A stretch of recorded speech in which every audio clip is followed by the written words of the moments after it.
Welcome back to Popcorn in the Face, a conversation show about our favorite movies.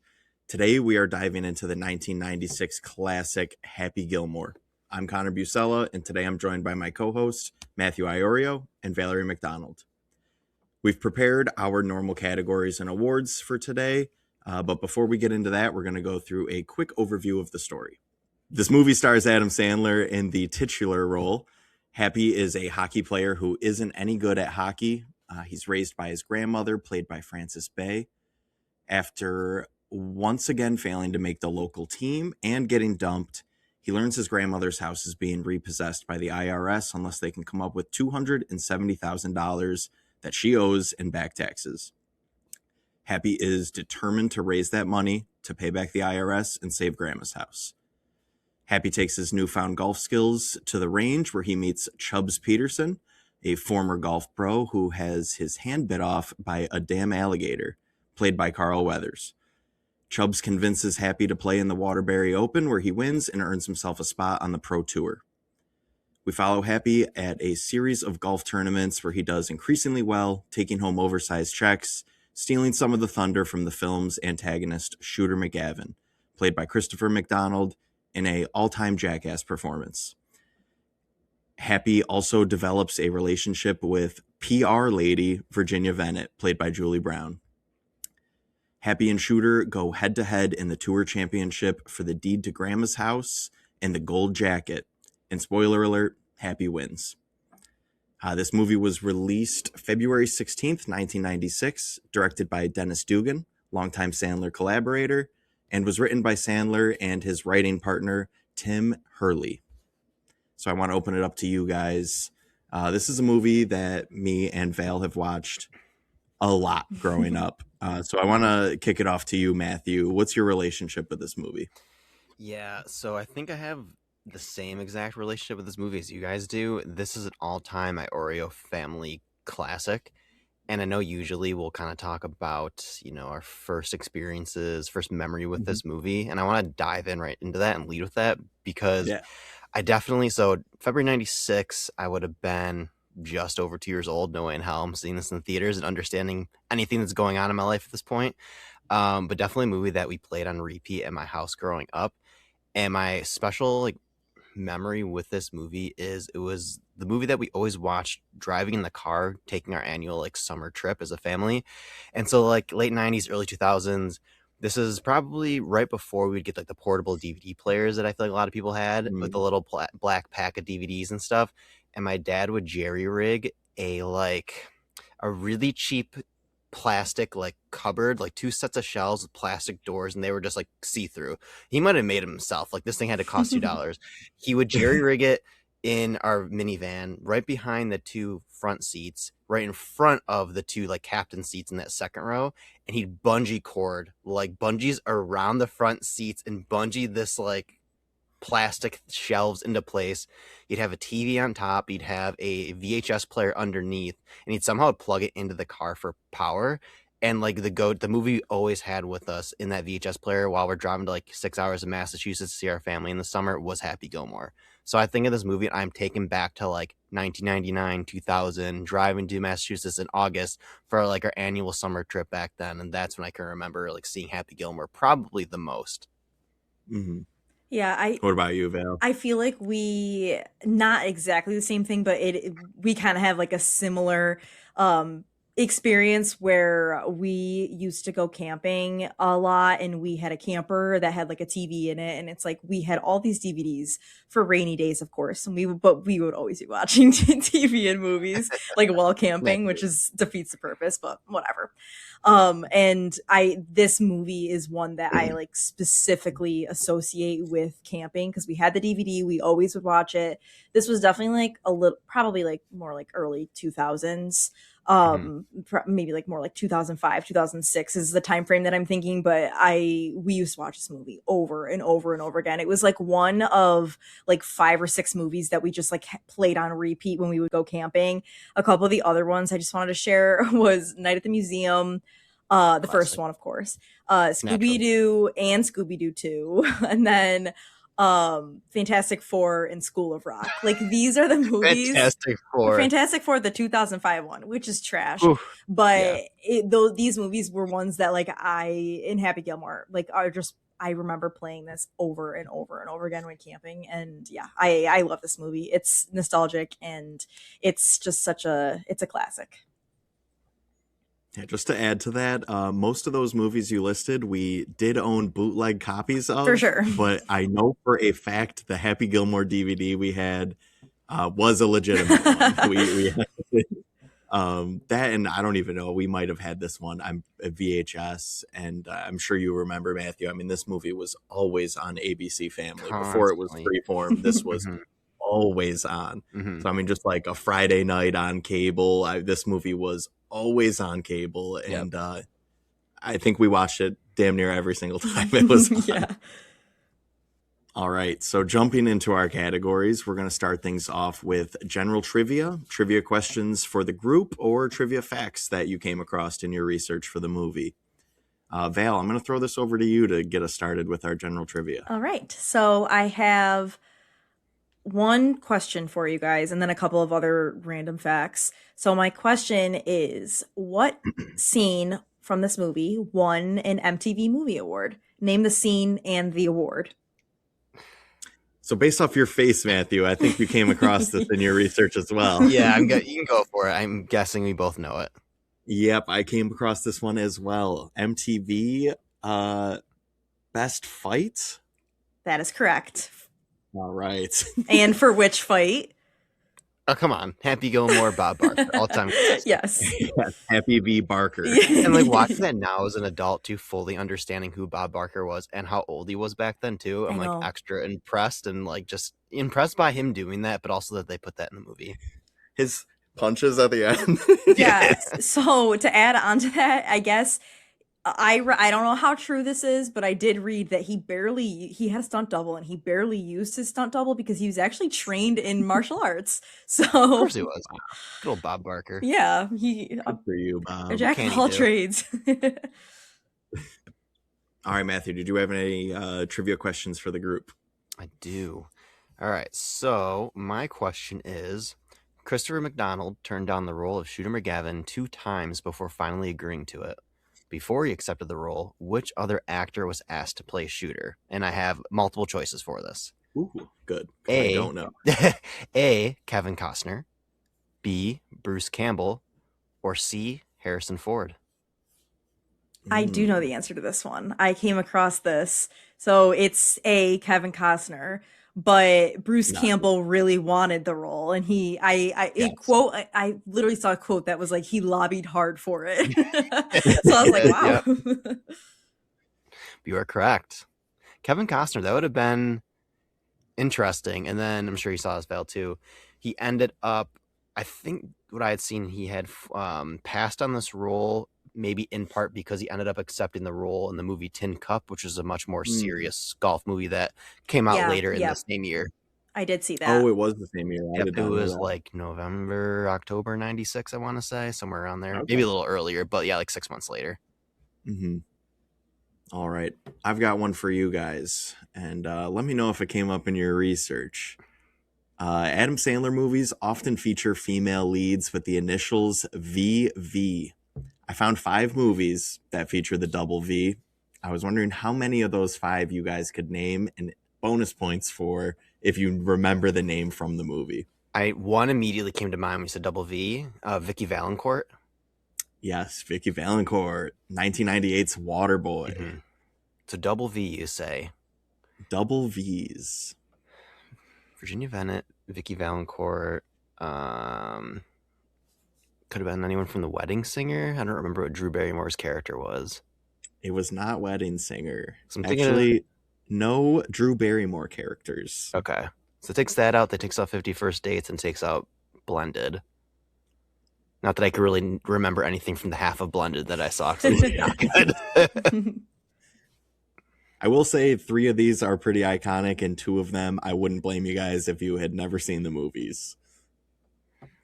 I wonder if the teacher from Billy Madison maybe had a double V. That Veronica Vaughn. Ooh, okay. I would never remember the name, but I just can remember that actress and that character.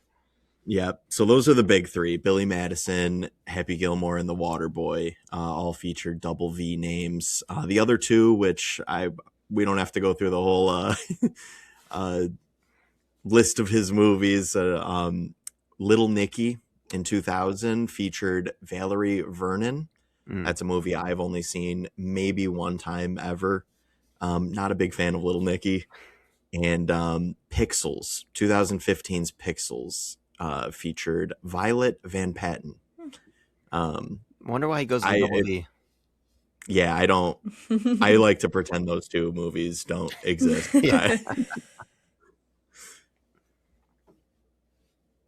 All right, that brings us to IMDb Deep Dive.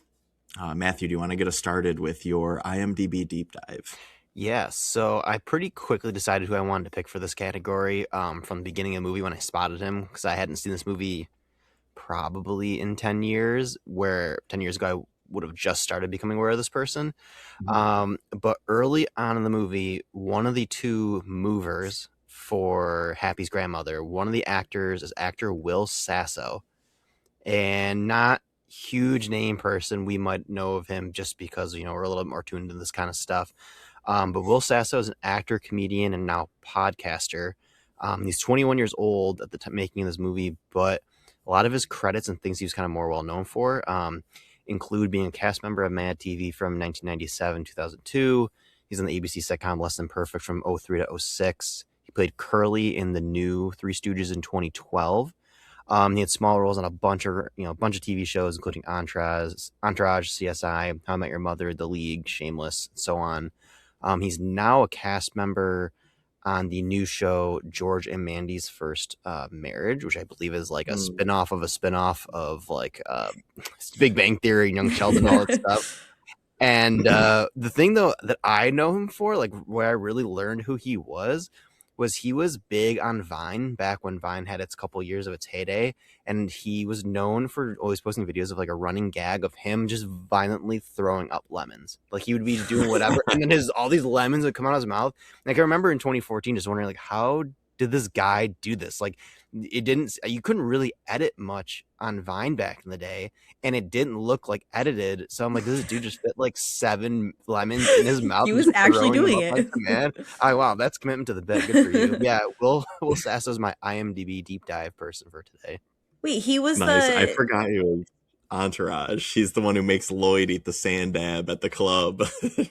I forgot he was in there. He's like the bigger of the two movers, right? Mm-hmm. He was 21 in Happy Gilmore. Yeah, he was 21. He looks a hell of a lot older than that.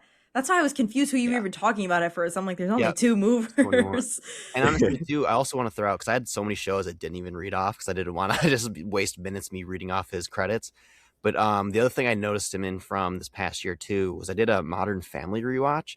And he played, his name was Senor something. He played a Spanish teacher that was competing with Cam's character as like favorite gay teacher at the school, and like lead and like I think like a staff like play or whatever. And he's clearly just this non-Spanish, non-Hispanic guy going by Senor or whatever, as all like high school Spanish teachers do. But it was like Cam's like a low-key rival at the school, and he was in there for like 5 episodes or something. That's funny. What about you, Val? Okay, so I have a couple different things. I have a feeling that Connor has one of the same things as mine, which is the jackass guy, Joe I don't know how to say his last name. Flaherty, yeah. I think. So he's in a lot of different things over the years. Another that guy, like he's in a million things, never knew his name, probably won't commit it to memory even after this podcast. But he was Harold Weir in Freaks and Geeks, which is like one of my like favorite random little shows that only had one season. I think it was like 99 to 2000, got canceled very quickly. But love that show so much. And yeah, he plays the dad in that. And that's like probably the only other like notable thing that like I know him from. And also fun fact, he's from Pittsburgh, which is where I live. And then kind of to piggyback off of last episode when Matthew shared a bunch of morbid facts, I also have some morbid facts. Classic So, me. yeah, Bring so them on. yeah, basically. Okay, so starting with Joe, why can't I say his last name? How do you say that? Flaherty. Flaherty. It's not spelled like that, so I get confused. It is spelled Those weird. Irish, Scottish names, I never know how to say them. But he actually passed away not too long ago in 2024 at the age of 82 after like natural causes, health challenges.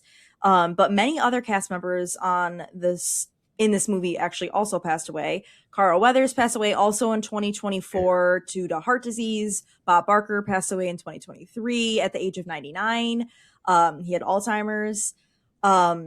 Frances Bay, grandma, obviously, she passed away. She was Shock. R.I.P. she passed away in 2011. She was 92 from pneumonia.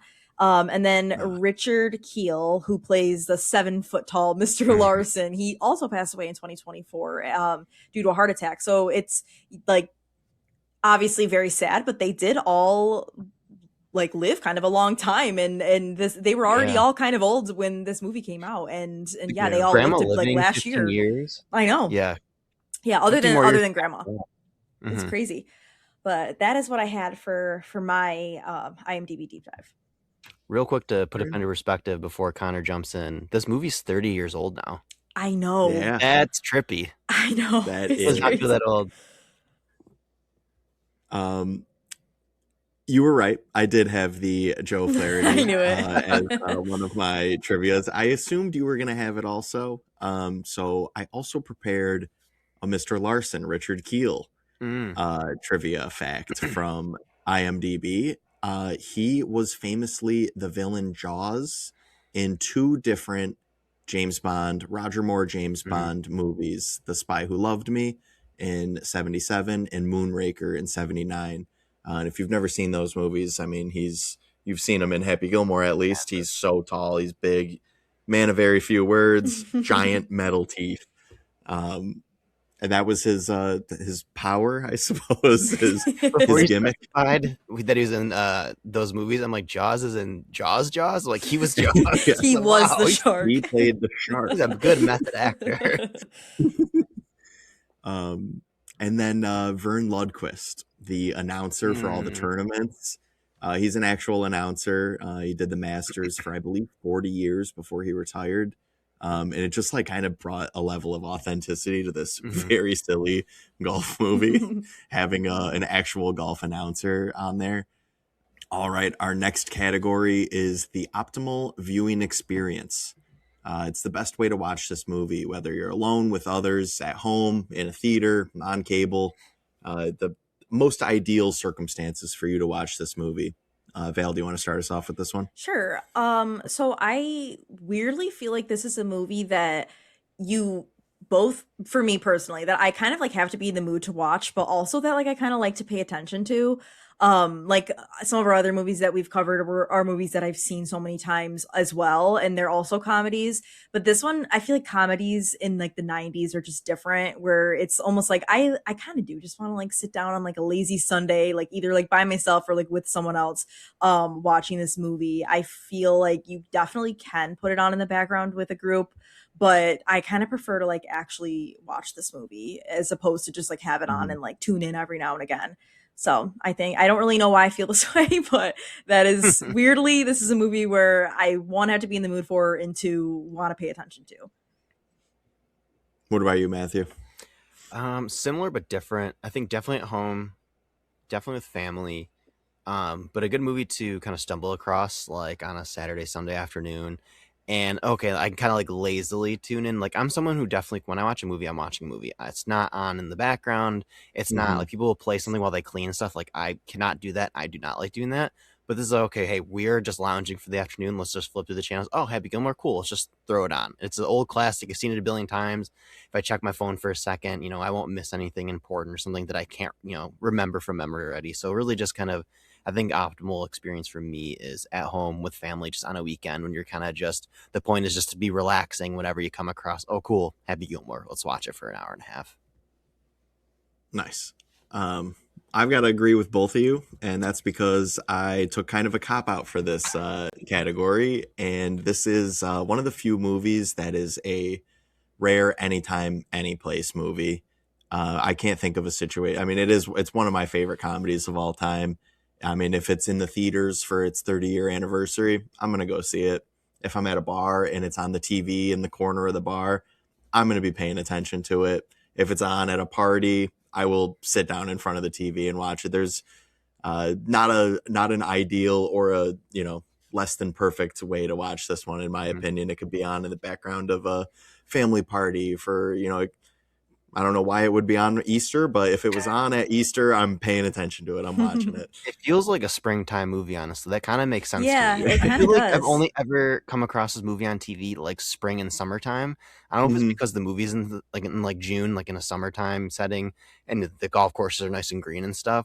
But I feel like I've only ever seen this when it's like warm outside. And for some Yeah. reason, like Easter Sunday just makes sense in my head. It's just a random date. No, you're right on. It Yeah. kind of does. It's very golf time of year.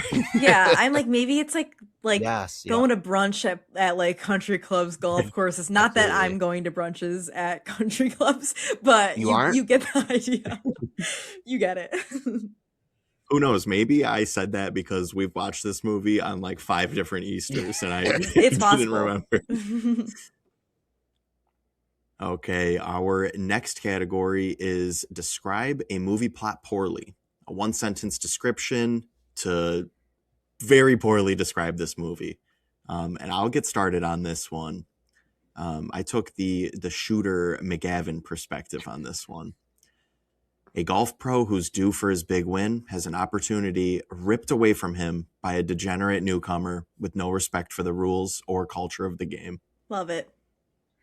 You guys have done a good job of taking other characters' perspectives when doing these. I have not done that. I should start getting more creative. That was a good one. What about you, Matthew?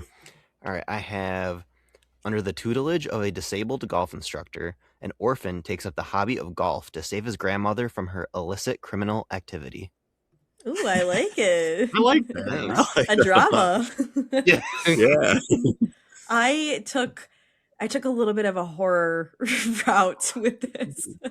So Okay. I have a man plagued with uncontrollable rage stumbles into the quiet world of pro golf, where every round feels like you're watching someone slowly lose control. Ooh. Ooh, Little psychological spooky. thriller. Yeah, a little spooky. Haunted by the ghost of his former teacher. Oh, I should have added that. Yeah. All right. We are going to jump into our favorite quotes of the movie. Val, what do you have for your favorite quotes of this movie? So I feel like ever since we were kids, one of my favorite quotes was Shooter McGavin saying, "You're in big trouble, pal. I eat pieces of shit like you for breakfast." And then Happy saying, "You eat pieces of shit for breakfast?" And Shooter's like, "No." And then he walks away. That sequence was like the funniest thing that I've ever seen in my entire life as a kid. And honestly, I was like, as I was watching it, I was like, this movie's so corny, but it still stood out to me as one of the funnier corny lines. So I'm still gonna probably say that is, I think, up there, but I do have a couple of others that are also kind of like, I almost like couldn't choose what was my favorite. Basically anything that Ben Stiller's character said as the nursing home orderly. I think my favorite one is my fingers hurt. and then I'll skip through whatever. Yeah. What's that? My fingers hurt. Oh, well, now your back's gonna hurt because you just pulled landscaping duty. Anyone else's fingers hurt? I didn't think so. That, I think, is probably my favorite quote. His character's so funny, and he's also like not even credited on this movie, which I also think is funny because he was like my favorite part of the entire movie. Mm-hmm. And he was famous at this point too. I know. That's That's it why was I'm like, a weird I don't. choice to Yeah. go uncredited as Hal L. What about you, Matthew? What are some of your favorite quotes from this movie? Well, if you couldn't tell by my reaction, that was my favorite quote. And while watching this movie, there's so many things that I've said or have loved from this movie over the years, like quote-wise, that I was reminded of. And I kept thinking, oh, I got to say that one. Oh, I got to say that one. And then today, before doing this, I saw my dad and we were talking about Happy Gilmore, and he's like, "Oh, he's like, you got to say that line from Shooter McGavin, what Val just said." And so that was going to be my plan for multiple reasons. But since you said that one, which is a fantastic line, I'll pick one of a couple other like honorable mentions I had, and also like two that I kind of picked up on that I hadn't like really noticed before, like when I was younger. Um, but I think what I'll go for my favorite line running up to Val's would be when Happy's grandmother first starts living at the nursing home and goes, "Can I trouble you for a warm glass of milk? It helps put me to sleep." And Ben Stiller's character goes, "You can trouble me for a warm glass of shut the hell up." And that's a line that my dad has repeated nonstop for 30 years since this movie's come out. So I'll pick that one as like my number one. And then a couple honorable mentions is when the grandma asks Happy, "How's that nice girlfriend of yours?" And he goes, "Oh, she got hit by a car. She's dead." Just very nonchalant. And then two that I didn't pick up on until this watch through were Happy saying, or it was Chubbs saying, "They wouldn't let me play on the Pro Tour anymore." And Happy replies, "Oh, I'm sorry, because you're black." And I never, ever thought about that line twice until now. And then the final one was Shooter just going, "Damn you people, go back to your shanties." Go back to your shanties. The word choice of shanties is so unexpected and kind of like out of pocket and random for this, but I loved it. Those are all fantastic. I wanted to start by highlighting a couple that are just not necessarily the lines are very funny, but the line deliveries. And one of them, Val, you mentioned the Shooter McGavin, the way he delivers no after he asks him if I did not do it pieces of shit justice for at breakfast. all. No. It's no. Will Sasso, who you mentioned earlier, the mover, he delivers, "You hit that guy." So that makes me laugh every time. "You hit that guy." Every time Grandma says, "That's lovely, dear," to like anything that Happy says. And the last one, Matthew, you mentioned the "she got hit by a car, she's dead." The "she fell off a cliff and died on impact." Yes. When he's telling Virginia about his girlfriend. Mhm. That one makes me laugh so hard. And it obviously made Julie Bowen laugh too, because she visually laughs in his face when he says I was that gonna she fell off say, a cliff and died on impact. I made a note when I was rewatching this that I'm like, why does Virginia's character just laugh at him saying his girlfriend died? I'm like, does she think it's funny or does she know he's lying? But I'm like, why is she laughing? I think both. Either way, it's Yeah. unbelievable. It probably is both. On the topic of line deliveries real quick, when Chubbs is helping Happy learn how to putt, and he goes, "It's all in the hips." And as he keeps saying it, he becomes more ridiculous with the delivery. He goes, "It's all in the hips. It's all in the hips." And there's like more of like a lift to it, All in and the just be hips, more baby. jokey. And I never caught that before. He's so funny in this movie. My number one favorite quote from this movie is after Shooter wins one of the first tournaments that Happy's playing with him, and they're asking him nothing but Happy Gilmore questions. And he says, "I was too busy winning." "Yeah, how'd he finish again?" "Dead last." "Oh yeah, he had a good day though." Kills me. Everything that Shooter McGavin No. says is so funny. I love him. Everything Ben Stiller says, Yes. everything Shooter says, most of the things that Happy says, Chubbs, like there's just so much jam-packed, hilarious little one-liners in this. So as a subcategory to our favorite quotes, we have what made it into our personal vernaculars. Most of mine has already come up in our other choices. The can I offer you a warm glass to shut the hell up? Yep, that was mine too. And anytime I like hurt my finger, I'll do the "my fingers hurt." Yeah, I feel like we do say "my fingers hurt" all the time. That's one that I think we definitely say. The warm glass to shut the hell up. Also after that, I don't say it often because it's kind of insane, but where he goes, "Now you will go to sleep or I will put you to sleep." Oh yeah. That I don't like, I just say it. Like it's not actually like relating to anything, but that one I feel like I say a lot. And then there was another one. This is not necessarily a vernacular one, but kind of backing back up to the just like the regular quotes when in the beginning when the grandma or when Happy's like, why didn't you didn't pay your taxes, grandma? And she goes, well, I would have, but I didn't have any money. I never remembered that line, but I died when I saw her. That she's so sweet and like innocent. She's just like, well, I would have. She's so good in this Yeah. movie. Any other vernacular we haven't mentioned for you, Matthew? Yeah, so yeah, warm glass, shut the hell up. We said all the time. As a kid, I would say a lot like the Mista, Mista, the lady from the nursing home. I just repeat that because I just thought the way she said it was so funny. We would always impersonate when in the beginning when Happy was trying to call after his girlfriend through the intercom after she leaves him, and he's like smoochy smooch, kissy wissy, and he goes, "I'm sorry, baby," and he's like whispering it into that. We would say that all the time, and now looking back, I don't know why like a 7-year-old me would be randomly talking like that and saying that, but we would say that all the time. I'd always go, "You're gonna die, clown," and then jackass. And then I would say to my brother a lot for some reason, like, "Hey, shooter, want to go to Red Lobster?" Like that line always stuck with me as a kid. And I found that very funny. But definitely the two absolute vernacular ones that I would say a billion times, especially growing up playing sports, and even now, just the somebody's closer. And then just tap it in, tap, tap, taparoo. So that a billion times actually playing golf, playing soccer, in other ways that I somehow would find a way to shoehorn that into conversation. But those are definitely my vernaculars.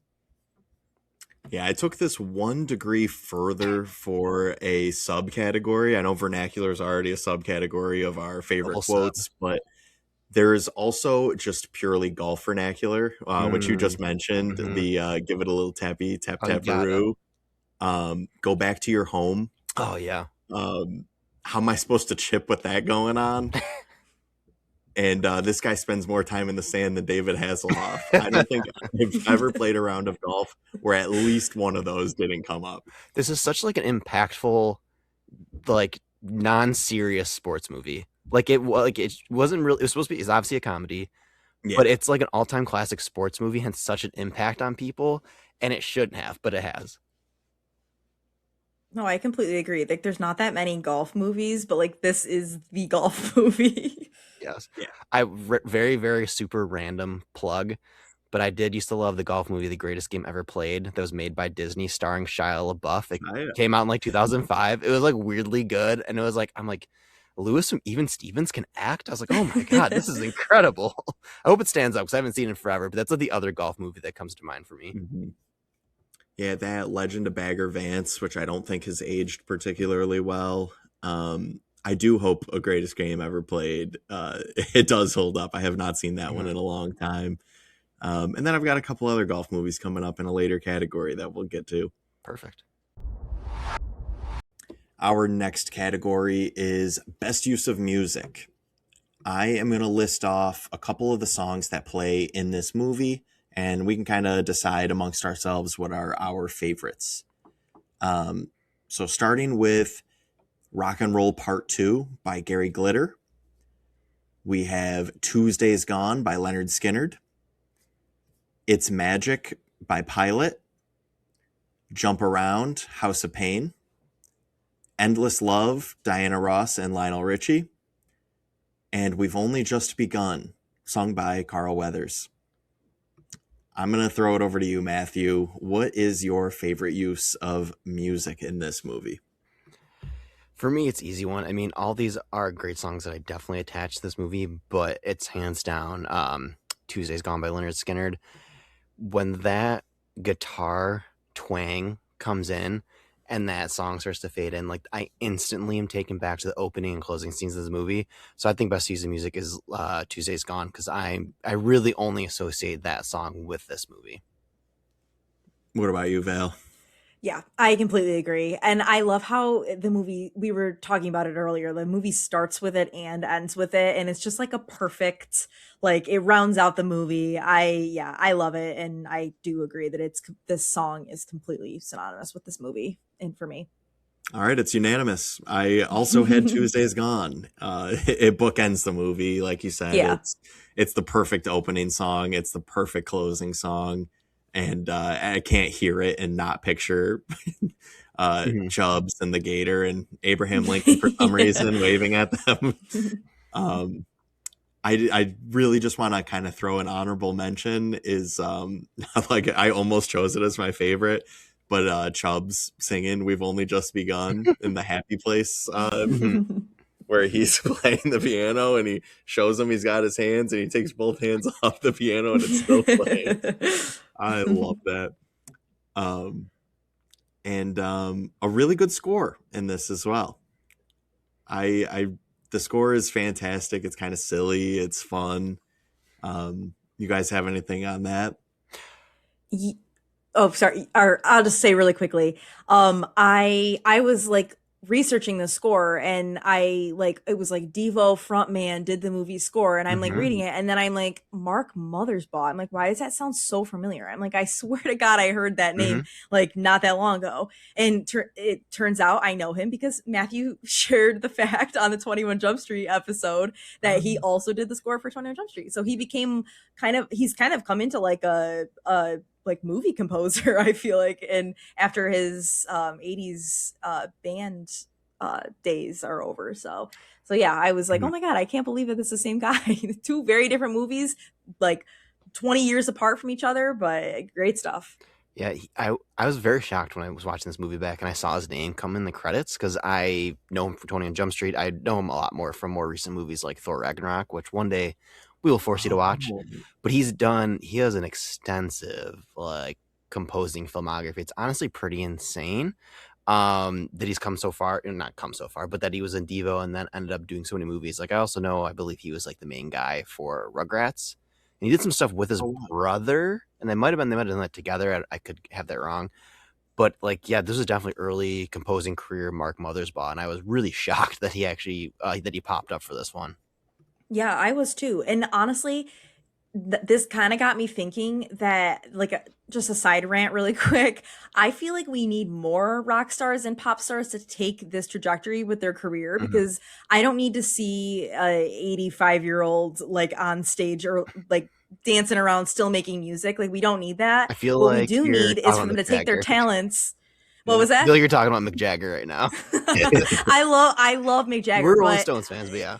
yeah, there's a time and a place. Like you gotta wrap it up at some point, and I think that their talents could be used elsewhere by making amazing movie scores. So I think we need to see that rock star, pop star to movie composer pipeline like start to become a little bit more popular, because just because us three think it should. And our I mean, opinions. Trent Reznor, he's Mhm. made a hell of a career for himself in the composing world. I mean, he was a very successful True. musician prior. Was he Nine Inch Nails? I hope I'm not getting that I don't wrong. know. I have But no idea.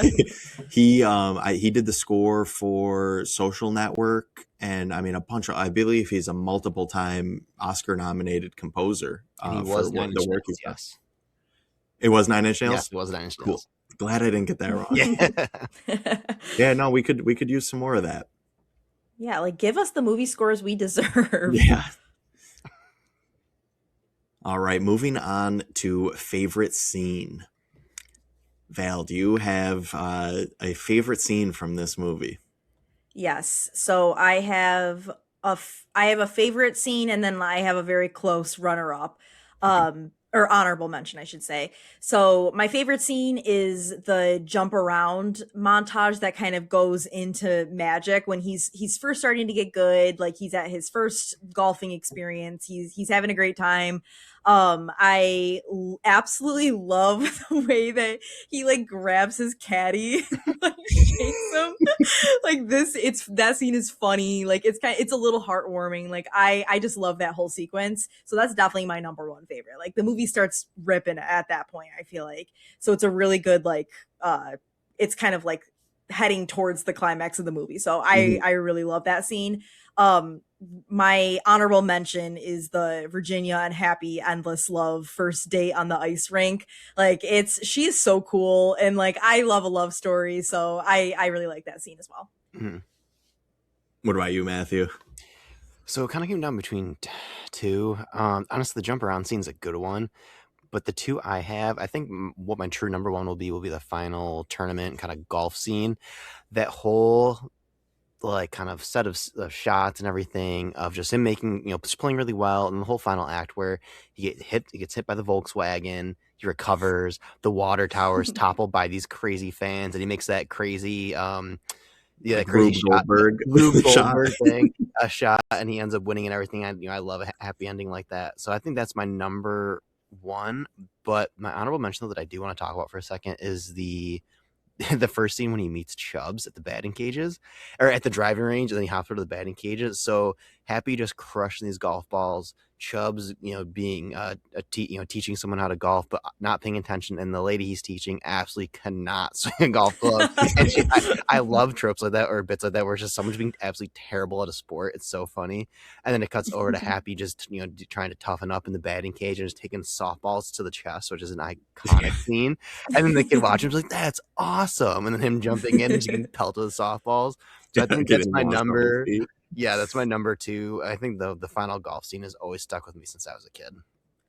Yeah, I love that final golf scene so much. And it now watching it, it reminds me of like these random videos that I'll like accidentally fall asleep to on like YouTube or TikTok or Instagram where Mhm. like they set up like dominoes and books and like whatever and like the ball goes and like that's what it looked like to me when the golf ball is like going through all the pipes and like Mhm. bouncing off of stuff. So yeah, I very satisfying scene. Mhm. Really love that one. Those are great. Val, I did have the happiest date with Virginia at the ice rink as one of my finalists. Them listening to Endless Love. Friends listen to Endless Love in the dark. Their chemistry is really good. And I went into this movie thinking that like they have really great chemistry. And then the first couple scenes they have together, it's 100% Julie Bowen. She's just like doing all the acting there. Sandler's just being a goof. He's being Mhm. unserious. And she just brings all the charm to that. Their first kiss, and then it pans out to the Zamboni driver mouthing the Yeah. words to the song. Gets me every single time. So I'll put that in my honorable mention slot, and I'm going to go with my favorite scene as the very first Happy going to his happy place with Virginia with the beer and the lingerie, and grandma's winning all her money on the slot machine, and the little person for some reason riding a fake horse. I I don't. have something to say about that in a future category. Yeah. Yeah, the happy place is just a great vibe, and just a really fun little spot for Happy to go in his head. And the heel turn of when it's bad, when Shooter's in his head and she's in the black lingerie, and Shooter's making out with her, making Sick. out with Grandma, and the Grandma. Gene Simmons band. It's so funny. I also just wanted to shoot out a couple. They're not shoot out. Shout out a couple other scenes. I'm looking at the word shooter. More moments than scenes. When Happy violently throws his putter and Otto the caddy just catches it. Snatches it. That was great. That one is so funny. Shooter with the beach ball. the Go back to your shanties moment when he's like attacking the high foot kick where he pops it with his heel. That kills me. There's so many more, but I'm sure we're gonna have some other scenes and moments coming up in future categories. So we can move on to Aged Like Milk and Aged Like Wine, our rewatchables shout out category. Aged Like Milk for what aged the worst, and Aged Like Wine for what aged the best. So let's start with Aged Like Milk. And Matthew, why don't you go first? Honestly, I didn't have anything for this. I couldn't really. Usually, I have a bunch, but I could not think of anything for Aged Like Milk. I love it. It was tough to Short come and up sweet. with one. Yeah. Val, I did you have a anything for Aged couple. Like Milk? Nothing that is like extreme or crazy or anything, but I did think that there were like Mhm. it was pretty mild. Like it wasn't like super inappropriate or anything, so it wasn't like down that road, but more of like the jokes kind of like mocking like for example, like I just kind of alluded to, like the little person in like his happy place, like the whole joke there is that like he is a little person, which is just like there's no joke. Yeah, like there's no joke just the there. randomness. So Yeah. I Yeah, do there's think no like joke. that type of moment kind of would land a little bit flatter now. I don't think that there's that many like no, people don't do that, and if they do, they would get called out for sure. And then another one, which Yeah, I know I agree. it's played for laughs in the movie, but since I am so sensitive, like there's a tad bit of animal cruelty with the alligator. He straight up beats the shit out of the alligator and cuts his head off. I'm like, I know it was played for laughs and I know it was part of the Chubb storyline, but like in my head, I was like, wait, that's actually crazy. Like we're just watching him beat the shit out of an animal that's in his own home.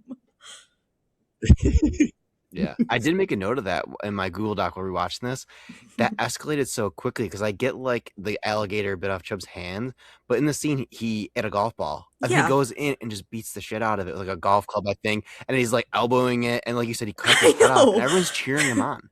No one sees any problem with him just literally. That's how I'm like, murdering an animal. what? And like I'm aware, I get that it was he noticed that it was the one that was missing the eye. Like I get it, It was a revenge kill. Yeah, I understand, but I was also just like, that's actually crazy. Like he just like brutally murdered this innocent animal.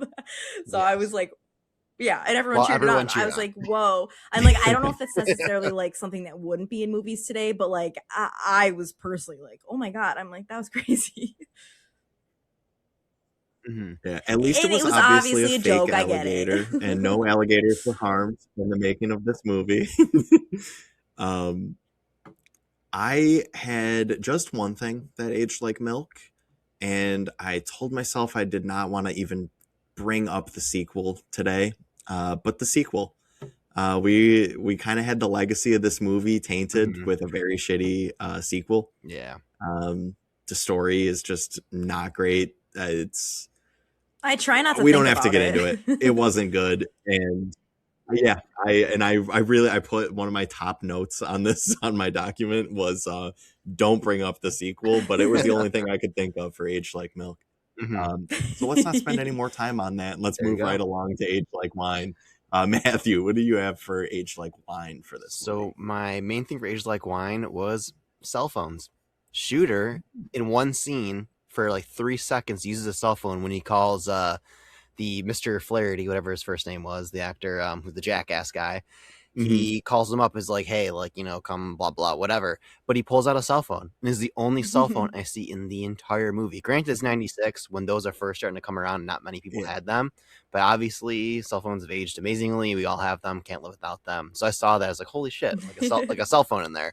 And then I thought back, I'm like, man, the pure bliss it must have been for those people to live their lives without a cell phone in their pocket, to constantly be checking that. Like, you people are so free, and you had no idea. You had no idea how good you had. Yeah, we're slaves to our phones now. It's I don't want to get into it. We are. Yeah. If it wasn't for cell phones, the sequel might have been better. True. Blame cell phones. Actually, that's what aged terribly. What about you, Val, honestly, it didn't really have like too many specific things. One, just the whole movie, I think it aged really well. It was quick, it was simple, it keeps moving. I think with our like limited attention spans in 2026, the movie holds up. It's funny, it's an easy watch. I think people of all generations enjoy this movie. So I really do think like overall, like the speed and like the subject matter of the movie are really like fresh today still. I think if this plot like happened today, like I think people would still go watch and enjoy this movie, not the sequel, if it was an original plot. But and then my other thing is Julie Bowen, because she's 55. She looks crazy good. She's like obviously been in like Modern Family for years, and like she just looks great always. So she is also who I had for Aged Like Wine. I wrote just Julie Bowen. I should have left it for you. Wow. She really did. Yeah. Age like fine wine. But to kind of jump on this movie rips a 92-minute runtime, like a perfect hour and a half movie.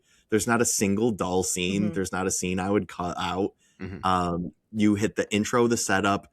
Happy swings a golf club for the very first time at minute 12. He's at the Waterbury Open, minute 18, and Yeah.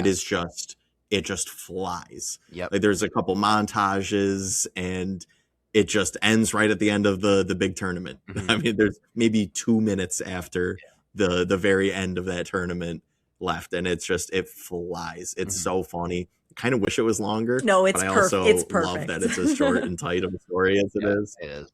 That's a great point too, because I had noticed that on this rewatch of how quickly it moves along, and I didn't realize how Mhm. short the runtime was. But like you said, the 12-minute mark first time he swings a golf club, 18-minute mark first time he's at the Waterbury Open. They get him really into the thick of things really Yeah. quickly, and I think that they did a really good job with that. And I never realized how quick they get him moving forward into the story. I know the beginning of the movie flies too. It is, Mhm. the intro covers his whole childhood. Yep. And then like 3 minutes into the movie, the whole story is launched in. Like Mhm. we know he didn't make the hockey team. We know he got broken up with. We know Mhm. grandma's house is getting repossessed. Like right away, Yep. launches us into the plot. That's aged very well.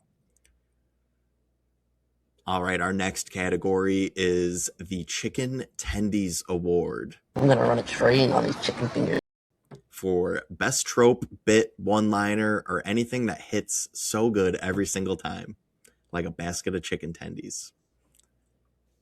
Val, what did you have for your Chicken Tendies Award nominee? So I have one that is the winner, and then I have two honorable mentions. Okay. I don't want to take things away from you guys, but I'll quickly go through mine.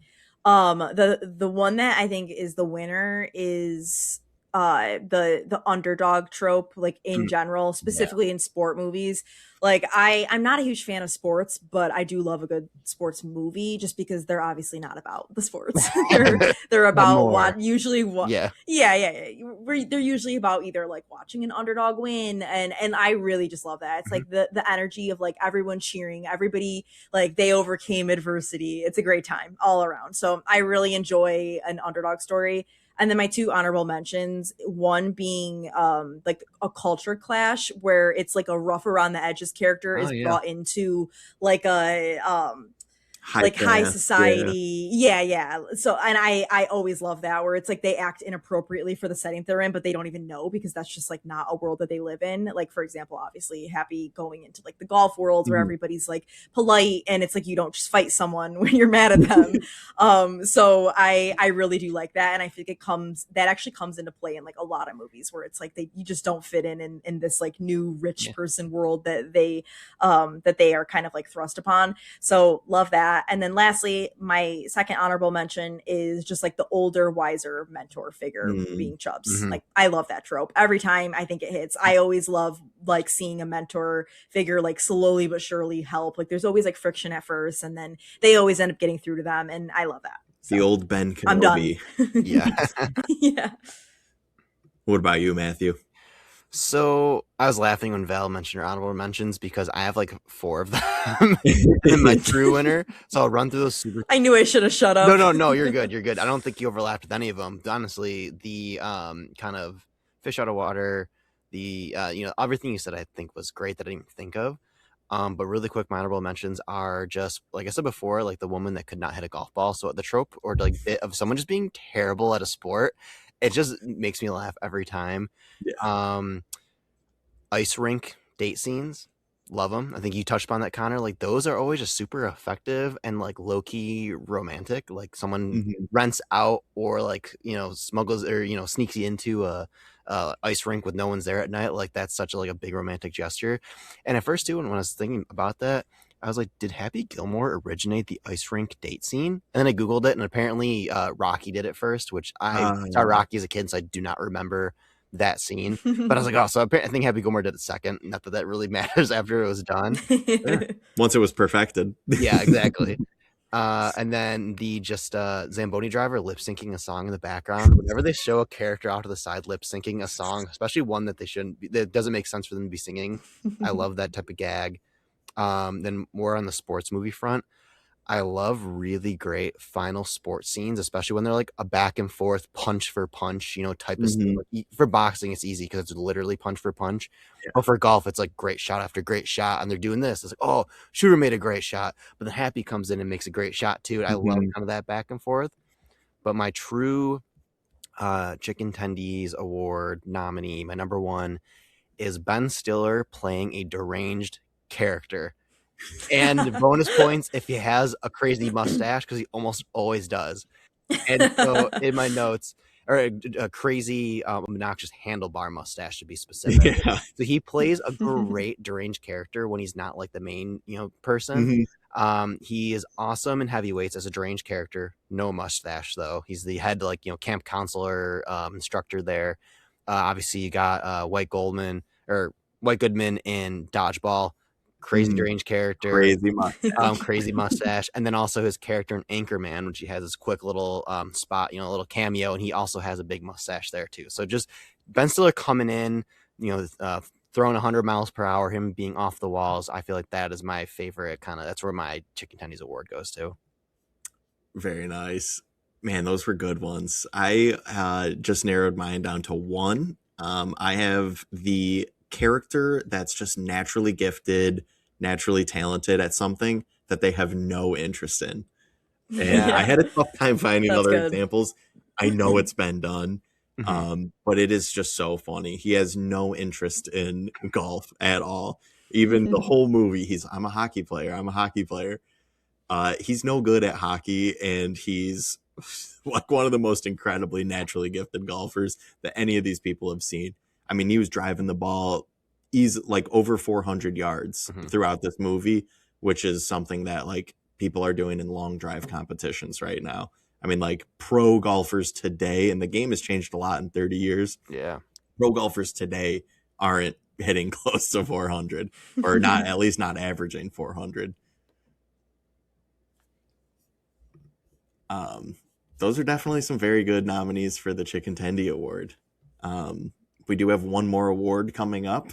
It is the Augie Farks Award for Best Character Name in a Movie, named after our favorite Augie Farks from Role Models.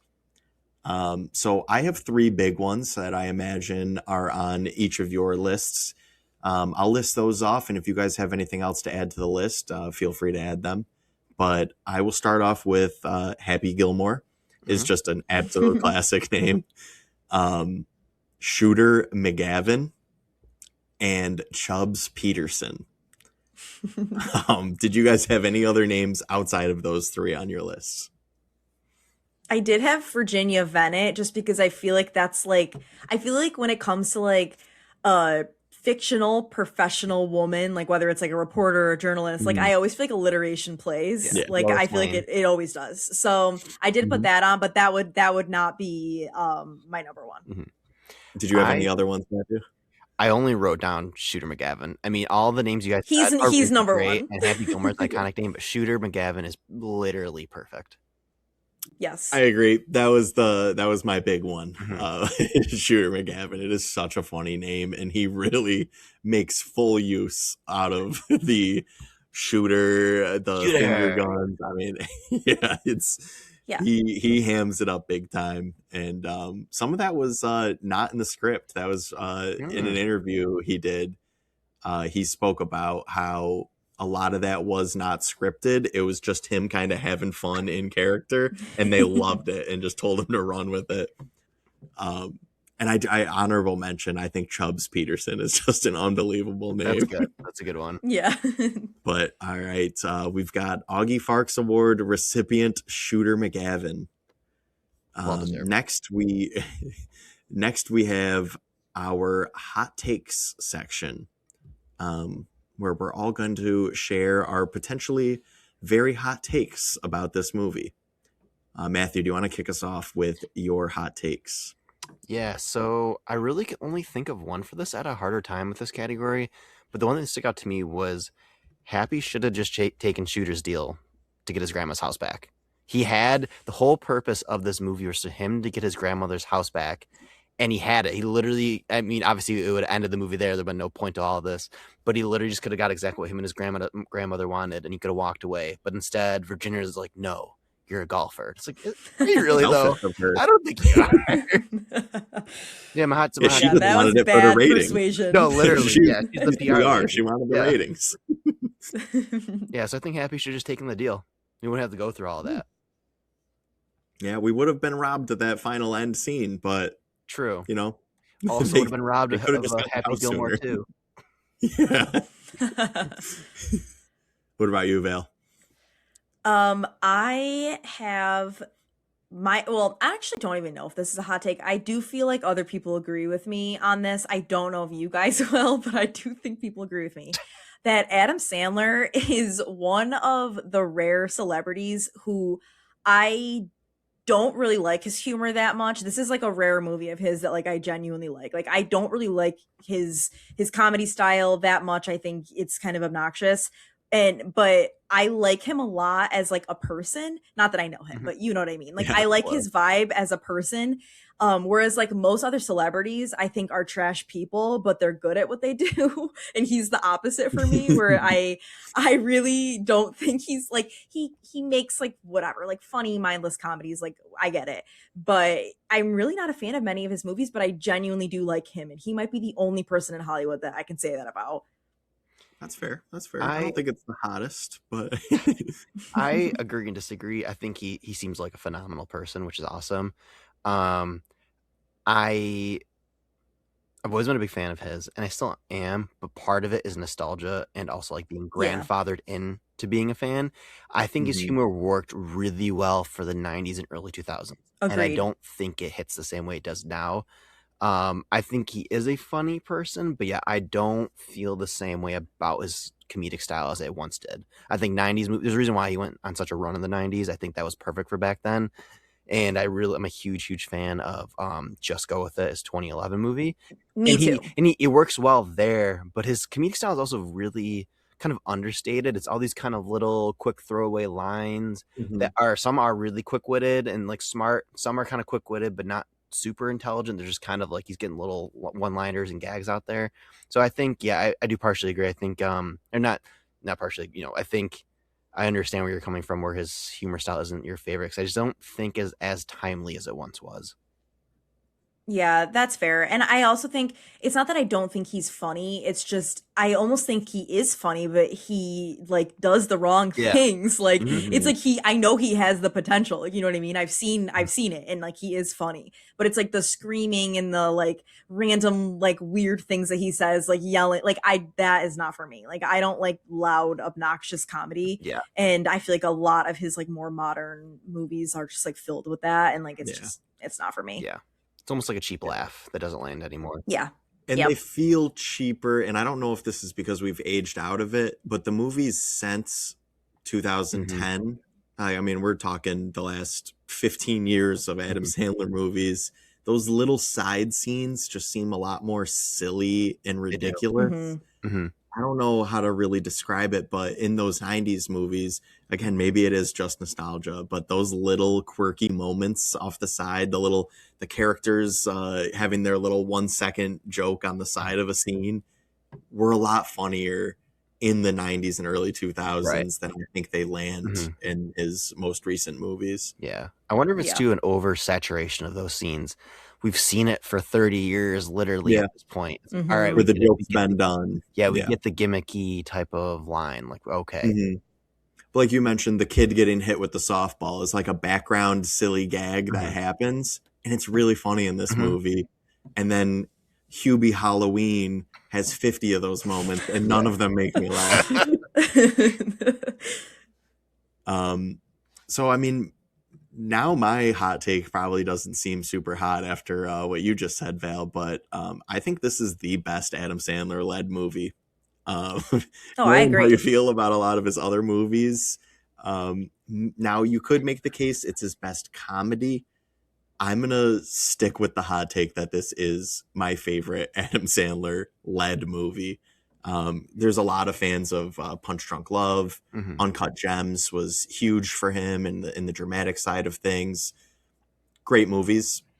this movie's truly special, and I think it sits above all those early 90s run that he had, the, like we said, the past 15 years where there's a lot of duds in the mix there, and and then the dramatic roles. This one is better than all of them in my opinion. I agree. Yeah, no, I definitely agree with that. I think my personal favorite of his movies is Just Go With It. For some reason, that movie, It's really close. I just absolutely love it. But Happy Gilmore, I think, is his best. And if I add in how I felt about it growing up and when I was younger before Just Go With It came out, they're probably tied for me. Yeah, I do agree with that. Those are definitely the two that I revisit the most personally. Our next category is the Paul Rudd category. How would we fit Paul Rudd into this movie? Val, why don't you start us off with where Paul Rudd fits in your mind? So I am imagining him as another like young golf rookie, like part of the golf crowd. I'm thinking modern day Paul Rudd, this would not work. But if I'm looking back, this is a 26, 27-year-old Paul Rudd in 1996, just coming off of Clueless, which is 1995. And I don't know if you guys have seen Clueless, but like if you know Paul Rudd from Clueless, like the vibe, the way that he looks in that, like it could absolutely be like a little like pretentious asshole, like part of the golf crowd. Like it works. Like I'm imagining like a little like jerk, like pretentious version of Paul Rudd. I don't think it's possible for him to yes, literally like yeah, like almost like his right hand man or just like another little like rookie, but like for I don't know, I don't have like exact plot of like how he could be written in, but I do think he's part of the golf crowd for sure. Maybe wearing one of those gold jackets, I don't know. Like I can just see him in that. It's not possible for him to give that vibe off now, but back then I think it was possible. I think it would work in the 90s. What about you, Matthew? Where are you squeezing Paul Rudd in here? I really like what Val said, but what my idea was simply making Paul Rudd Adam Sandler's caddy. Just toss him in there. He's coming off of Clueless, like he's kind of known, but not really. Obviously, we all are mega Paul Rudd fans. He's super funny. I feel like they could have tailored some jokes to him. I feel like he has a very good physical presence. Just his kind of vibe and how he moves in movies, like he could have been good for that role. And he looks young now in his mid-50s. He would have looked super young back then, so he could have passed for kind of a young caddy age. But I feel like you could have plopped him in as Happy's caddy, and you could have kind of played around with the humor there a little bit. I like it. I had the same thing, Matthew. Oh, nice. Awesome. I went two different directions. I went young Paul Rudd, current Paul Rudd. Young Paul Rudd as the caddy that's all I could picture watching this movie the other day. And if we were to put old current Paul Rudd into this movie, I would swap him out for the Kevin Nealon part of the golfer telling him put the ball in its home. Like I just think one really good scene with him being really weird with Sandler would have been funny. But I agree though. I think the young Paul Rudd, 1996 Paul Rudd as the caddy is definitely my favorite. Our next category is drive-in double feature. What movie would you pair this with at the drive-in? Matthew, why don't you start us off? I feel like the easy choice is Happy Gilmore 2, but we've already established that none of us like that movie. Didn't exist. Yeah, that does not exist. There's a lot of great Adam Sandler pairings, or a lot of choices really for all of his movies. He's such a big catalog. But I would go with pairing this with The Longest Yard, a 2005-ish Adam Sandler sports comedy movie. I'm a really big fan of that. I've also, granted, I've not seen it in a very long time, so I don't know if it holds up, but I remember loving it back then.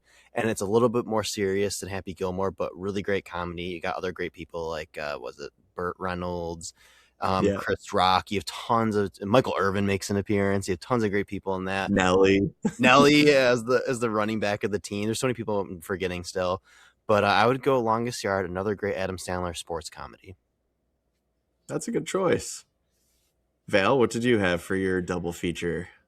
I think I would either have to go with Just Go With It or Grown Ups, because those are the only two other Adam Sandler movies that like I would watch or like I do like. So it's got to be one of those two. Very nice. Those are good choices. I also chose a Billy Madison. Came out the year before this, and the two of these movies birthed the Happy Madison Productions. So I did that as kind of my Sandler choice, and then I went with a golf choice as well, and paired it up with Caddyshack from 1980. Golf comedy, very different vibe compared to Happy Gilmore, but both are just very funny movies that are 90% taking place on the golf course. So I thought those would be a fun pairing if you're into golf. Al is not, I'm guessing.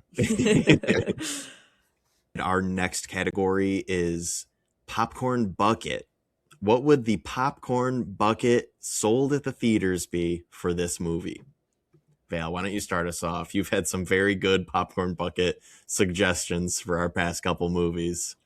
Well, I don't know if these will live up to the other ones that I've had, but I have a few. One that is like just all of mine are like little references. One would be like a clown head from the mini golf scene. I feel like that would be really funny. And then a Gene Simmons kiss mask, which is not even Very niche the reference. first movie that we discussed doing a Gene Simmons Too much head as a popcorn podcast bucket. already. Yeah. And then lastly, even though I was shitting on this earlier, I do think an alligator like head with mouth open would be a good popcorn bucket. Like you reach into the mouth to get your popcorn. I think that would kind of like make the most sense for this movie, like the most like central topic / theme. So yeah, I think that's what I would pick ultimately is the alligator mouth open and you reach in. Those are fun. I wish I had thought of the clown head. I'm shocked that I didn't. What did you have, Matthew? Val already said it. The alligator with the mouth open. And that, based on your reaction, Connor, I'm wondering if you had the two. But yeah, the alligator mouth fully open. You reach into it, and there has to be eyes on the backside of it, and one of the eyes has to be an empty socket. Oh yeah. I did not have alligator head, but I did have two others. One similar to what we chose for the other guys with the cocaine covered Prius. I went with the dented up Volkswagen. Eating popcorn right out of the sunroof of that Volkswagen. And then if we went with a more traditional bucket, I was thinking the outside of it could be one of the big checks wrapped around where it's like Happy Gilmore 32nd place for $2,500, all just wrapped around the bucket. And then wrapped in a gold jacket. All right. Moving right along, mystery box. So this is where we do a flex category from categories that we didn't use for this movie or new creation based on the movie. So I have two for this. I have from our previous podcast, from the other guys, I have the Dirty Mike and the Boys Award for best appearance from a crew member in the movie. And I have this going to Dennis Dugan, the director of this film, who also plays Doug Thompson, tour chairman. I had no idea that was the director. I haven't seen this movie in the triple digits. I never once made the connection that Doug, Shooter's right-hand man in a lot of scenes, was the director of this movie. Did you guys know that going into this? No. Did I know? Yeah, I think I knew it this time, but I never knew it before. I don't know why it clicked for me this time going into it. Okay. Yeah, it was this was the first movie. He's directed many Sandler movies, but this was the first time that they had worked together, and obviously they really enjoyed working together because they went on to make, I think, 8 or 10 more movies together. And then my other new category, there's not too many other options that I could think of to be the recipient of it, but I have named this new category the Bob Barker Award for best use of character playing themselves or a fictional version of themselves. Now, I do want to make the distinction that just because Adam Sandler is often playing himself in these movies, that wouldn't count. But Bob Barker played Bob Barker in this movie. Yeah. And there's going to be other movies that we're going to come across that this will fit. So I think this one would be a fun one to put in the back pocket. Definitely. Yeah, I love that. I kind of on the note of kind of like coming up with like a new award, I did also just want to add in last episode for the other guys, I also mentioned the Danson and Highsmith Award for the most unexpected scene or on-screen death. And like you guys probably didn't think it was gonna come into play so quickly. True. But it immediately applies to this movie.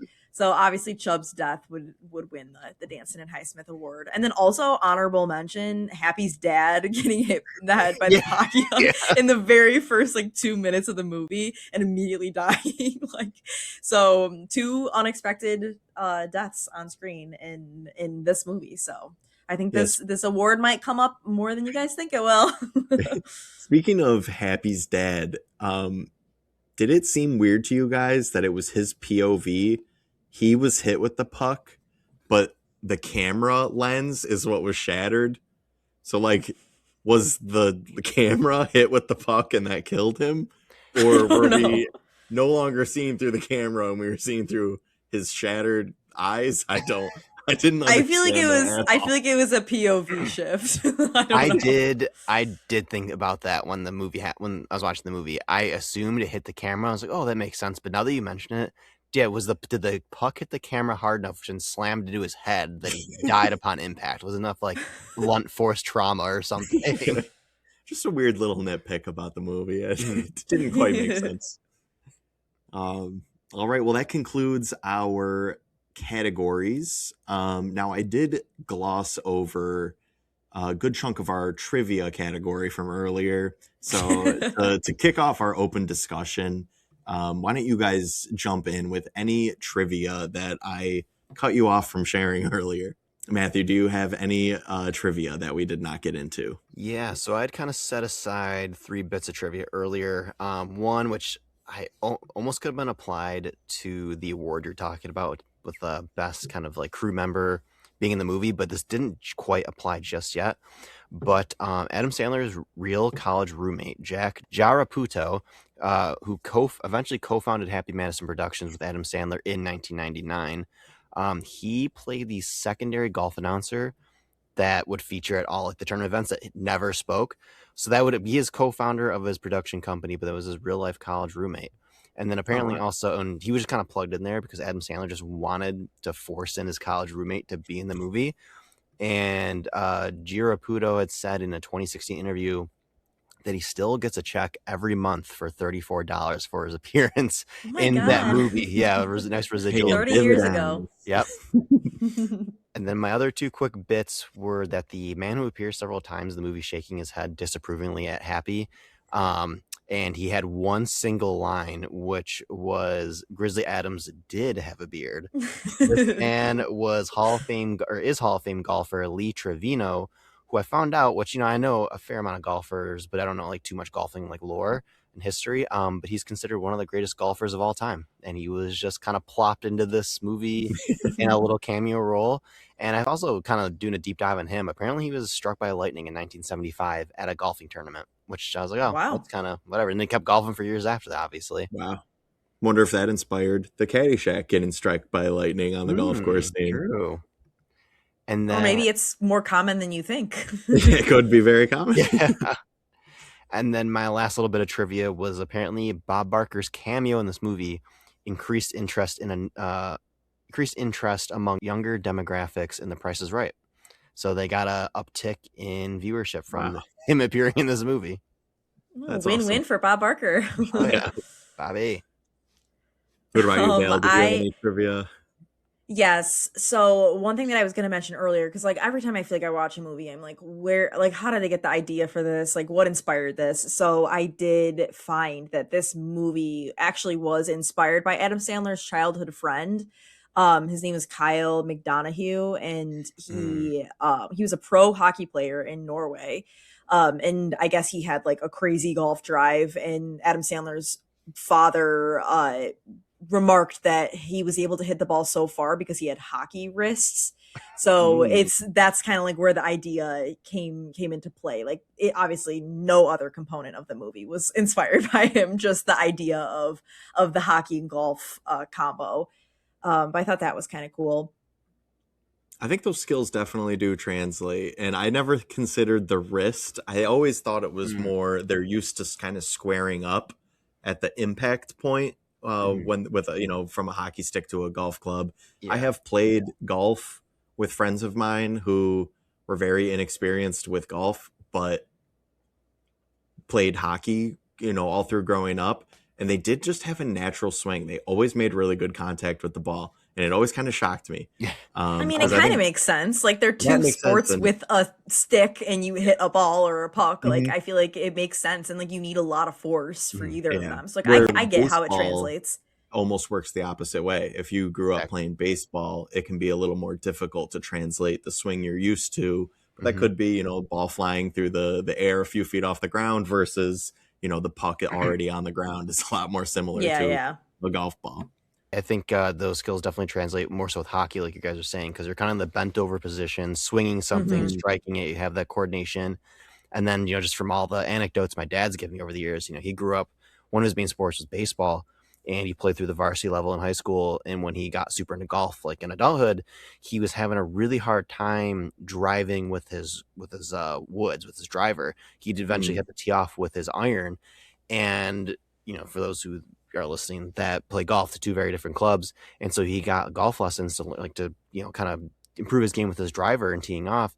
And he took a couple swings, and the club pros like, "Did you play baseball?" And he's like, "Yeah, how'd you know?" And he's like, "I can tell by how you're swinging." And he said a lot of people that play baseball have a tough time transitioning to golf for that type of swing because, like you were saying, Connor, those swings can be so different. Where what makes a lot of sense in hockey, where you are bent over, you are in that position. So I can definitely see how those kind of correlate very differently. Oh, yeah. I only had one other piece of trivia. I watched a interview Christopher McDonald did on the Rich Eisen podcast. And he told a story about the putt at the very end of the movie, the putt that Shooter sinks. And he said he hates in golf movies that the final big shot is often cut up. There's cuts in the scene, so you cannot actually see the whole shot. So he really wanted to attempt that last shot that he sunk on the green. Dugan told him, "I will give you 7 tries, otherwise we're gonna cut it together." And Christopher McDonald sunk it on try 5, and the reaction was completely genuine by the fans around, and him reacting in character as well was just a super excited reaction to it. That was all real, made it into the final cut of the movie. And he was genuinely so excited that he was able to sink that putt for the movie. That's so funny. Did you guys have any other pieces of trivia you didn't get to share? Not other trivia, but I do have, I actually want to make a comment because you just mentioned like the fans, like all cheering, like it being like natural, whatever. As I was watching this movie, like I was thinking a lot about the fans like throughout and like how like the fans are just made, I know obviously like it's meant to be like this, but like they are just made up of a bunch of assholes. Like they are like, Happy is like clearly not a skilled golfer and like he's there and it's like they like every time someone does bad they're like booing them, every time somebody does good they're cheering. Like I'm like these fans are assholes. Like they're like they're like disgusted when like someone misses and like it's so funny just like watching that because I do feel like that is not how like actual golf crowds are. Like I think they're a little bit kinder. I don't know, I've only been to one golfing event so I could be wrong, but I'm like booing immediately is so dramatic and so rude. Yes, it's funny you say that'll get you kicked out in some places. Yeah, exactly. Yeah, because traditionally golf crowds are more reserved, or they'll get excited but they're responding at the right times and everything and acting a certain way, and there is that type of behavioral code. I'm forgetting what the word I'm looking for, but I know there was a big story over this past year where there was and I can't get the details. I don't know if I'll get the details correct, but there was a big golf event versus like the USA versus I think it was Great Britain or Europe. I can't remember what the teams were exactly, but like the behavior of the crowd came into question because there was a lot of like I think it was the Ryder Cup. the Ryder Cup, that's what it was, yes. And there's a lot of like stuff that was going on before like the tournament and kind of some beef between certain players and people saying certain things, and the crowd got too out of hand. And there was guys like really nasty, like laying into a lot of golfers. I remember, I think one was like Rory McIlroy saying like a lot of nasty shit to him. And so it was like the first time that like the decorum of like how golf events should be like really suffered, and people were not acting the right way, and like it was like a whole thing. The crowd was like, got really out of hand. Yeah, a lot of the major events are a lot more tame. You get the very respectful golf crowd. The one that I can think of that is a big exception to that is the Waste Management golf tournament, which happens in Arizona. That people one are there to is, drink. Yeah, if you're in Drink Arizona, that one gets rowdy. That one feels a lot more like a Happy Gilmore attended event. Yeah. Matthew, did you have anything else in your notes that you wanted to share? in regards to trivia, actually, there's one other thing that I had forgotten to mention.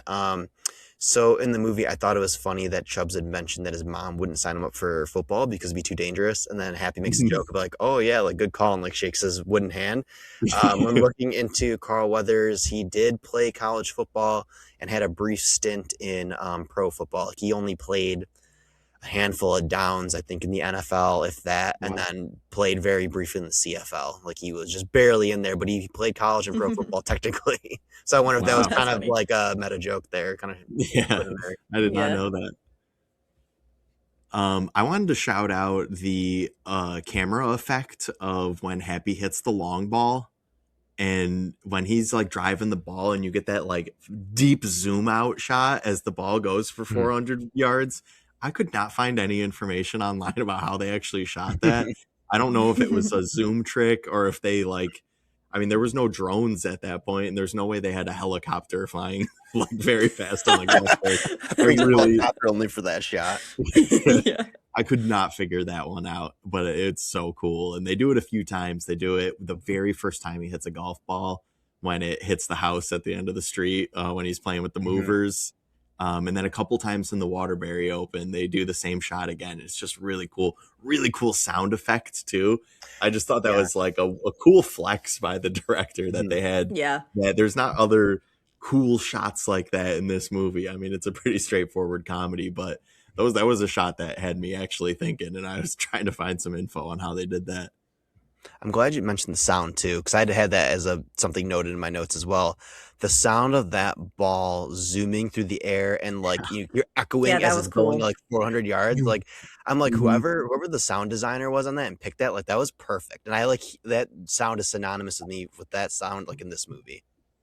Yeah. Val, do you have anything else in your notes? Yes, I do have something. It's not trivia per se, but it's something that I just wanted to like mention and like talk about. And that is that I feel like obviously it goes without saying that movies have changed like so much since the 90s. And as I was watching this, we just came off of watching like I want to say like 3 or 4 early 2000s 2010s comedies, and it got me thinking specifically about comedies and how comedies have changed. And it's just like comedy writing is so different. I know this is just an Adam Sandler movie. Like there's obviously a lot of different comedy movies that came out in the 90s, but like after watching this, like it really like had me like zero in on like the type of writing.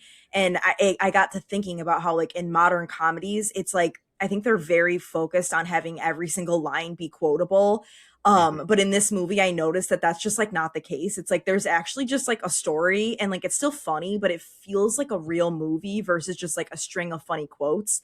I'm not saying that one is better than the other. Like I enjoy both types of movies, but it was like really different. Like after just having watched a lot of 2010s comedies like back to back, it's like they're really focused on like quick zingers. Like it's super funny lines like back to back to back. And it's like, it just feels like movies from the 90s. Like Happy Gilmore kind of reminds me of like Mrs. Doubtfire in that same way, where it's like it's still extremely funny but it's like it's almost funny without trying too hard. And Mhm. like I just really respect that about like 90s movies, 90s comedies. It's like less, I still laughed out loud, but these movies are like less like laugh out loud comedies, and they're more like a little bit more understated in some ways. Right. And yeah, I just really love that. I really like love the vibe aside from the writing, like the coloring, like just Yeah. everything. Like I just love this era of movies. It was like refreshing to watch a 90s movie after we had been watching so many 2010s comedies. Mhm. So I don't know if you guys agree or what, but yeah, I was just thinking, I was like, wow, like the writing has changed a lot in 30 years.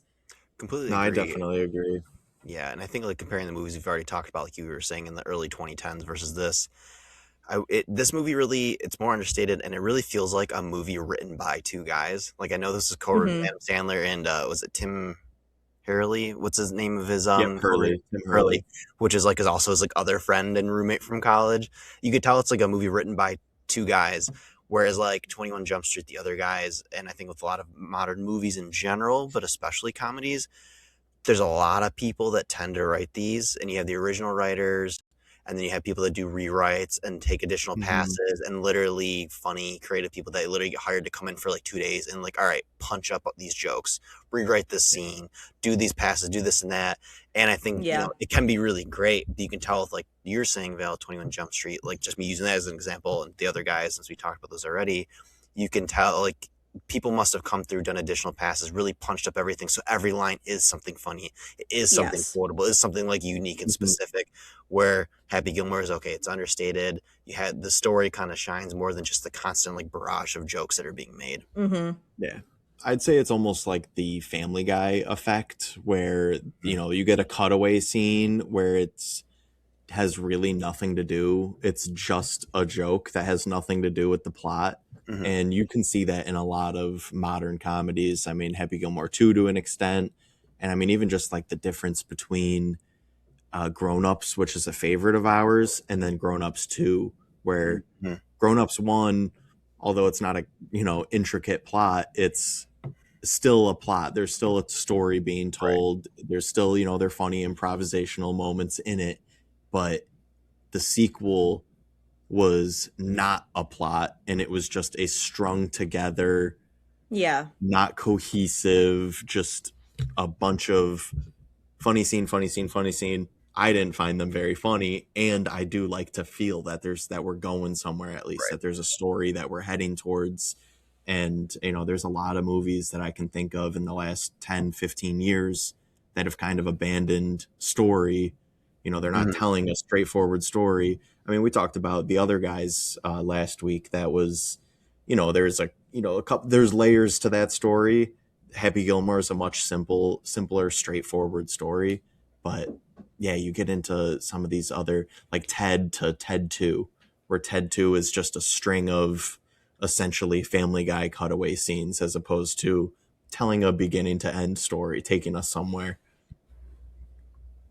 Yeah, it's like things have just got like I still find both funny and to in their own right. Like I do think that there's still obviously like value to like how far modern comedies have come, and like and I do enjoy it, but sometimes it's just like things have they just it's almost like or writers are just trying to like out silly each other and Yeah. like things have just Mhm. gotten so goofy in some of these movies where it just like it almost just like doesn't feel like they're like real movies, whereas like I feel like 90s comedies, for example, like obviously other decades too, early 2000s, whatever, Mhm. and then even before the 90s, like it just felt like it was, yeah, it was much maybe they were a little less funny, like laugh out loud funny, but it's like they just, yeah, the story was just a lot more powerful. It made more sense, and it just felt like you were actually sitting down and watching a movie versus just like comedians writing, you know what I mean? Or Right. a string of clips, like Yeah, a yeah, or string of that, yeah. different YouTube clips, Yeah. Yeah, put together exactly.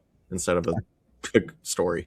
Right. The Yeah. comparison that comes to mind while you're talking about this is years ago, I was talking to someone who is a professional screenwriter, and they worked as like a story editor in various like TV shows, predominantly comedies.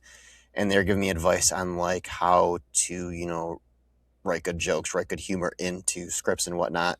And they said oftentimes what works the best and what's the funniest, or what always is the best and is the funniest, is when you write jokes that can only be said by a specific character. They can't be this cookie cutter joke that anyone can say. It can only be said by one person because it'll land funnier. It'll have all the pretext to it. It'll come from them and their unique personality and everything they bring to that joke, and it only can come from them.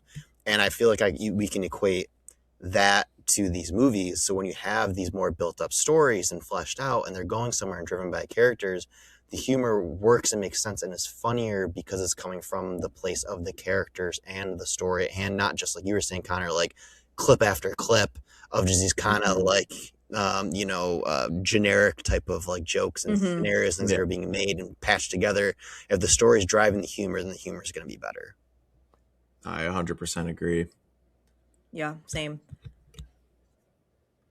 Speaking of characters delivering very specific to them jokes, I wanted to shout out Shooter McGavin as just a perfect representation of the biggest douchebag that could ever be in a movie like this. I highlighted a couple scenes throughout the movie that just showcase how much of a disrespectful, chauvinist, misogynistic asshole he is. First time he meets Virginia, he just ignores everything she says, blatantly checks her out, and asks her for a Diet Pepsi. As he's being introduced to Happy, he's immediately dismissive of Happy. And there's no way that Shooter, a pro golfer, is actually perceiving Happy as a threat to him, except for attention. And he was just being such an attention whore that he couldn't handle someone else getting attention when he thought it should be coming to him. Then we have the 9 o'clock at the 9th green. That's a little more like innocent hazing that Happy didn't really handle as well as I'm sure a lot of other people in that situation, but definitely an asshole move. This is honestly the biggest one for me. He was disrespectful to Grandma. Yeah, that's crazy. Yep. Snaked the house. Way overpaid on that house, by the way. 1996 money. Yeah, exactly.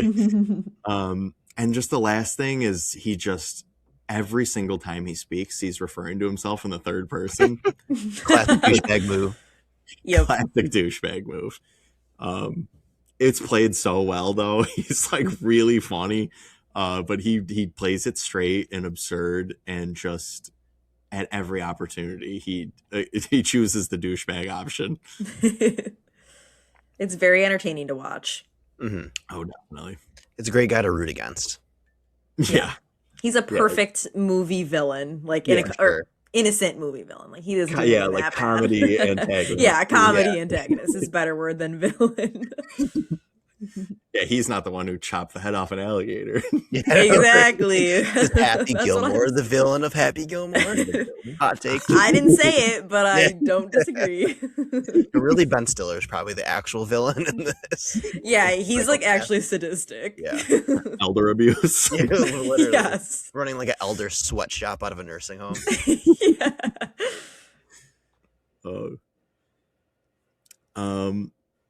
Last thing that I have in my notes that I wanted to bring up is I'd like to nominate Julie Bowen on the Adam Sandler female lead chemistry mountain. Obviously Drew Barrymore's up there.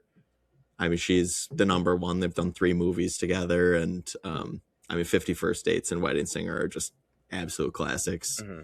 Mm-hmm. Jennifer Aniston, because I just love Just Go With It. Yeah. And they've done other stuff together too. Like they've got great chemistry. Mystery, and I think they're friends in real life. Like I think they they're have close. really good chemistry. They really do. And then the last name, do you guys have any suggestions? I was a little, I'm sorry? For a fourth, you mean? For a fourth, yep. Drew Barrymore, Julie Bowen, Jennifer Aniston, and then I put down Winona Ryder. I believe they only did Mr. Deeds together, but I really did like her in that movie. Same. I couldn't think of another one that I would put in that top 4, but I do think Julie Bowen deserves a spot there. Yeah, I love Julie Bowen in general, but their chemistry was really surprisingly good upon this rewatch. That you talked about it earlier, which I did not. I mean, I never was viewing this movie through a critical podcasting lens in the past. But I was like, wow, I was really shocked. I'm like, they did really great together. Mm-hmm. Yeah, I guess it'll just be Winona Ryder. I don't really know if anyone else comes to mind, and they were pretty good, Mr. Deeds.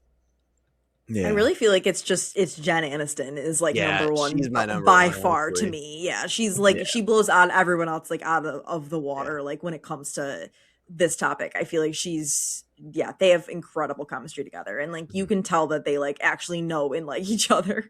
Yeah, for sure. And there's been a bunch of one-offs. I mean, his wife has been in a bunch of his movies. That's true, but she's never a big role though. Exactly. She's always like very on the rarely side. in that role. Or cheating on him in the beginning of Just Go With It. Yes. Did you guys have any other notes before we get out of here? So I did have 2 other really quick notes. Okay. Both of the legal concern.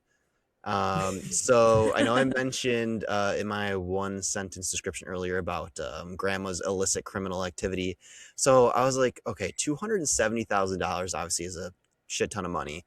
So $270,000 in back taxes over the course of 10 years. So she's not paying her taxes for 10 years. And I'm like, this is also 30 years old. What did 1996 $270,000 equate to in 2026 dollars? And so I used the like online, inflation calculator they have. So adjusted for inflation, if this were today, grandma would have owned $539,810.71. Actually, that's as of 2024, because that was the most recent the calculator goes to. So it's probably over $539,000 now. Yeah, a lot has changed since 2024. Grandma's just breaking laws left and right. Oh my god. And then my other money. Yeah, literally. And then my other thing was, so the crazy fan that keeps shouting jackass, that just desperately wants to be Shooter McGavin's friend, he hits Happy Gilmore with a car and then runs off. I'm like, well, that must be like vehicular manslaughter or something. I'm like, that is a on crime. fire. Yes. Yeah, and then I Googled it, what that could have been. And a couple of things came up. So depending on, I guess, certain things, he could have theoretically been charged with assault with a deadly weapon, aggravated assault, attempted vehicular assault, or even attempted murder if it was premeditated, which I mean it was. So this dude would have been charged with at least attempted murder, and maybe they tack on some other stuff. I don't know what the legality is, but that dude's going to jail. Like he's committing crime. And no one cared. Like 15 to 20. He got hit. There's no for core sure. security. No one's blocking him. No one's going after him. No one's even in security like garb. I'm like looked for it. No one's there. The fans are all over. Was crashing the water for a tower. while. Yeah, he gets hit. No, he doesn't get. Did he even get medical attention? There was the British doctor who advised him to. That's true. He's like, what do I know? I'm just a doctor, and he storms off. That is true. Okay, so there's one random doctor. There's no security. There's no police. There's nothing. So all the shit's going on. No one gives a shit. Virginia's the only one who warns him, and it was half a second before he was hit. Yeah. Even though this car was gunning towards him on the road. Watch out! Yeah, really bad overacting too on that one. Yeah, it was terrible. Oh my god, that is so funny. I'm like such a sucker for getting like frustrated at something that you're supposed to get frustrated at in a movie. That jackass guy throughout the movie, like I was getting like actually heated. Like I was like, you're pissing me off. Like you keep showing up and ruining everything. Like I was like, obviously that's the point, but he was pissing me off. And then he just comes out and literally hits Happy with a car. It's like absurd. And he wasn't hidden. His face was showing. He got out of the car. Everyone saw it, and nothing happened. There's no way that guy's out running 30 years ago. He should still be in jail. Yeah. Yes. He's at Red Lobster still. Yeah. He's finishing his sentence right now. Yeah. I actually did have one third point that I did recall, not to belabor this anymore. But Val had mentioned earlier about like crowd reactions and people just being absolutely insane.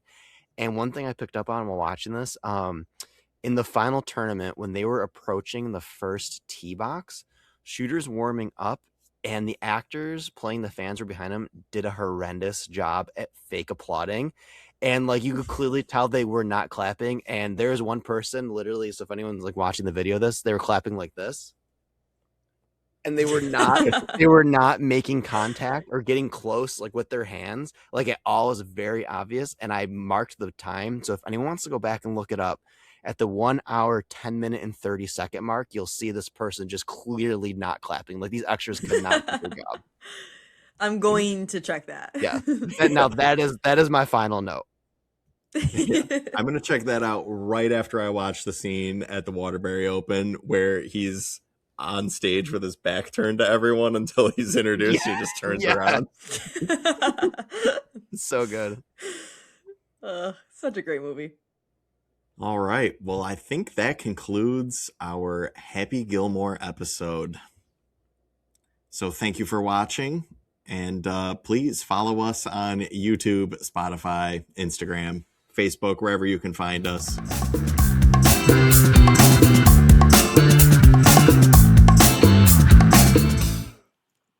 Thanks for tuning in to another episode of Popcorn in the Face. If you enjoyed today's episode, make sure you're following us on Instagram at Popcorn in the Face Pod for episode updates, behind the scenes content, and all of our movie opinions. New episodes will be available on Wednesdays on YouTube, Spotify, and Apple Podcasts, so be sure to hit subscribe so you never miss one. Thanks for listening, and we'll see you next time.